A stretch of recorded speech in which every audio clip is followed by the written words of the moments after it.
Hello and welcome back to UK Tool Talk. This is part 2 of my investigation, dismantling and explanation in a not very well, I tried my best anyway. First of all, in the video is about this. This is the Makita BTP 140 4-function drill. So that's all back together, still got a fault in the head. But we're going to do, before we take that to bits, yes, we're going to take this one to bits. We're going to take all the head to bits and say, if we don't get it back together, I will do it. Part of, they're quite similar. Some bits of it are quite similar. So there we go. So the main obvious advantage of having this one over this one, it's way too, it's like unwieldy. It's too heavy. This top end is so heavy. And it's massive, and it's absolutely massive. So when they brought out the brushless version, they got rid of this bit here, the selector ring, which was always getting jammed up. I fixed mine, but they got jammed up a lot. And then they put the selector ring onto the front here, like more of a modern. You can see I've already taken it to bits a little bit. So that's the selector ring there. And the bottom end of it. Now, little quick talk. I miss these slim makita bases, I suppose, where the battery goes on, battery connector bit. So yeah, how thin they were. All modern stuff, all modern makita stuff it's very chunky because it's got a big brain in there. It's got a potted sort of circuit board underneath there, hence it's a lot different. You can see it's almost twice as high, the bottom bit. Now, whether Makita could make the circuit board slimmer or something, or move it, I don't know. I don't know. But yeah, I'm just saying, I miss this one. Anyway, as you can see, this one is kind of relatively 90 degrees to the actual handle there, but this one's kicked up at a jaunty angle a little bit. They must have thought, the boffins at Makita must have thought, oh, well, we're going to try and sort of make it we'll try and make it so it doesn't tip forward all the time. It does actually stand on there. I thought it was going to fall over, but yeah, that's why that's kicked it at a bit of an angle. Yeah, so when they decided to, in their mad minds, Makita, to make sort of another version of this, when this didn't probably sell that well at all, and it was very expensive. Second one and one of these are still very, very pricey, quite rare to find. But these ones, yeah, I think they're about 200 quid still. I think it might be a little bit more over that. But yeah, they committed to this newer version. They must have spent so much time on development of this. But as you can see, it's a lot slimmer head and it's a lot more user friendly. It's a good little bit of kit, that. Anyway, we're going to take it apart. We're not doing kind of putting screws in and seeing what it's like. So we're going to leave that. We're just going to take this head apart and see how similar it is to this one. Okay, we're in. Well, half the clamshells off anyway. We'll have a quick look at this. Look at the size of the board. It's an absolute monster. I know it's all sort of, this bit's plastic and it's actually the circuit boards potted into that, siliconed into that. But yeah, a big board. Lots of little communication wires. Look at them snaking. It's like a bloody BT phone looking office or whatever. I don't know, but anyway, lots of little cables. And then the power cables, the white ones, a white, blue, and sort of like a brownie colour. On switch, good to see. Good to see an on switch. Right, so this is the head bit. It looks kind of similar to the other one. Look at these little red bits there.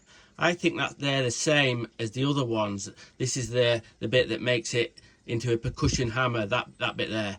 And it looks like some bits swivel around. Now, this has hardly ever been used. I didn't know on the other one how much grease it came with. Now, I know this is a different thing, but as you can see, it's got quite a bit of grease there. So on the back end here, that's the 2-speed gearbox. And the weird thing is, this bit here is senses. What I'm trying to say is, right, so this bit here, this is part related to the screwdriver mode, the clutch. It's got an electronic clutch. It doesn't have a mechanical clutch. So this controls it. How it does it, I don't know. Maybe we'll be able to dig, when we dig in, I'll be able to figure it out. I'm not the sharpest tool in the box, but I do have my moments, so that's what that bit's for. And it's got a little brushless motor there. And yeah, what we're going to do next is we're going to split it more apart. We don't need to look at this bit so much. We're just going to have a look at this. Will I ever get it back together again? I don't know. When I've tried to take selector rings off drills, other Makita drills that have just got a similar sort of selector ring, but they've got on the combi drills, and I could never get them back together again after taking it apart. Anyway, we're going to try. Oh yeah, and the light is the only thing really that's similar to the other one. The light's pretty much identical. Bloody hell, look at all the webbing in that to strengthen the clamshell. I've never seen so much webbing in a drill before. But obviously with this head here being so bloody heavy, it's so heavy, it's got to be really rigid in the clamshell, because it's got to hit that spindle there, dead center, no movement whatsoever, or it'll go knackered.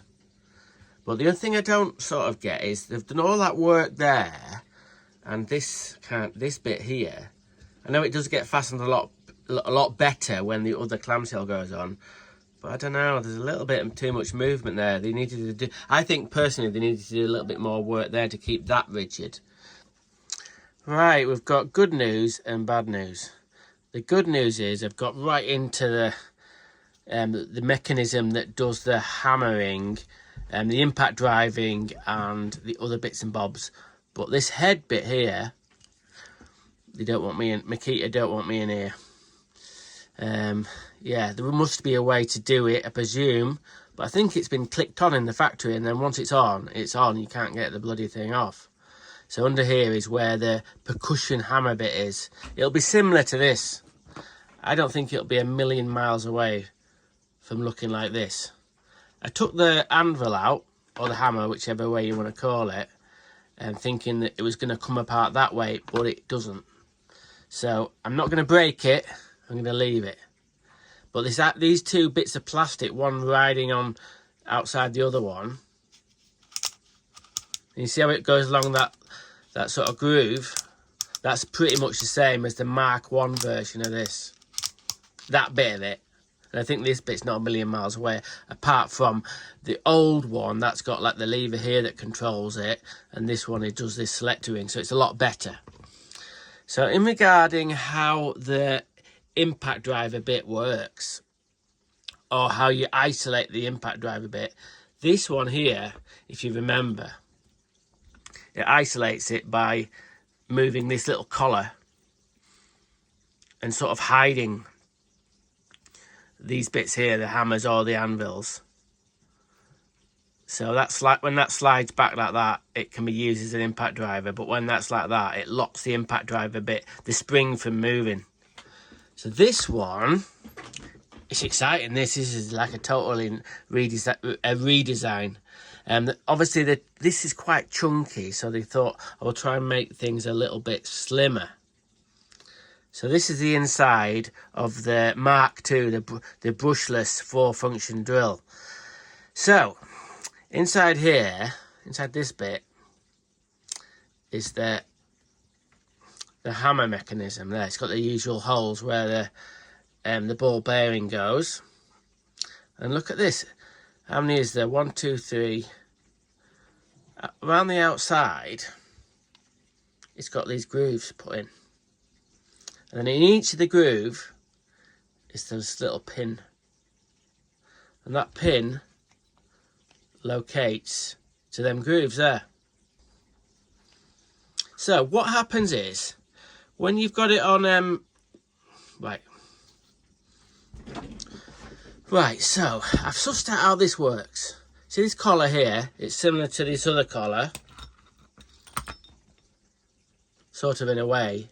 This is doing the same thing as that other collar, but how does it lock out the hammer mechanism? Well, it's quite clever. See these holes here? There's a set of ball bearings that go in there, and that lines up to a bit of a groove. So when this collar here is in this position, you can see there's a bit of a gap down there, and the ball bearing can pop out of the hole, not come all the way out. Right, so I've got a ball bearing in there. Look what happens when I push the hammer bit back. Hang on. You can't really... Can't really see it.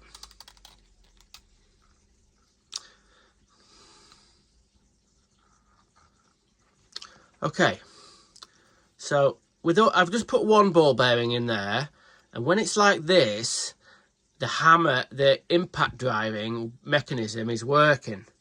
So if you can see down there, hang on, when I press this, can you see that bearing come out a little bit? You might have to trust me a little bit. So when it's in this position, remember these line up to them little red pegs that actuates it moves up and down depending on how you have the actual adjustment ring. I mean the mode ring.